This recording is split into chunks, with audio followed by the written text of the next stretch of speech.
నర్సోపేట రావిపాడు రోడ్లో వినాయక చవితి రాకతో నర్సోపేట బొమ్మల తయారీ హబ్గా మారింది. రావిపాడు రోడ్లో కొండపల్లి హాస్పిటల్ వెనక ప్రాంగణంలో గత దశాబ్దంగా వేలాది భక్తుల మనోభావాలకు అనుగుణంగా ఆకర్షణీయంగా నిలిచే వినాయక విగ్రహాలు రూపుదిద్దుకుంటున్నాయి. 3 అడుగుల నుంచి 15 అడుగుల వరకు భారీ పరిమాణాలతో బొమ్మలు తయారవుతుండగా ఒక సీజన్కి 50 నుంచి 100 మంది వరకు స్థానికులు ఉపాధికి లబ్ధి పొందుతున్నారని నిర్వాహకులు ప్రసాద్ తెలిపారు. ఒక్కొక్క విగ్రహం 3,000 నుంచి 50,000 వరకు ఉంటుందని, ఇప్పటికే భక్తులు అధిక సంఖ్యలో వినాయక విగ్రహాలను కొనుగోలు చేశారని నిర్వాహకులు తెలిపారు.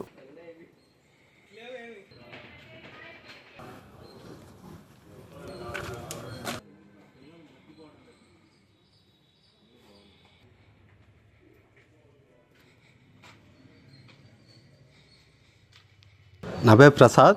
మేము ఇక్కడ కొండపల్లి హాస్పిటల్ దగ్గర మనం బొమ్మలు తయారు చేస్తాం. గత 10 సంవత్సరాల నుంచి మనం ఇక్కడ బొమ్మలు తయారు చేస్తున్నామండి.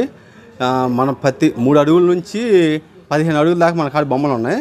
ప్రతి సంవత్సరం మనకి రాజస్థాన్ వాళ్ళు అందరూ ఇక్కడే బొమ్మలు మొత్తం తయారు చేస్తాం. మనం ప్రతి బొమ్మ వచ్చేసి ఒక్కొక్క రేట్ ఉంటుందండి. మనకి ఆర్డర్లు అయితే మన వాళ్ళు నర్సాపేట జిల్లా మొత్తం మన కాడే తీసుకుంటారు. ఆర్డర్లు అయితే మన కాడ తక్కువ రేట్లు ఉంటాయి కాబట్టి ఆర్డర్లు మొత్తం చాలా వరకు అయిపోయాయండి మన కాడ. ప్రెజెంట్ వచ్చేసి మనం ఒక 3,000 కాడ నుంచి మన కాడ 60,000 దాకా బొమ్మలు ఉన్నాయండి. ఆల్మోస్ట్ అన్నీ అయిపోయాయండి.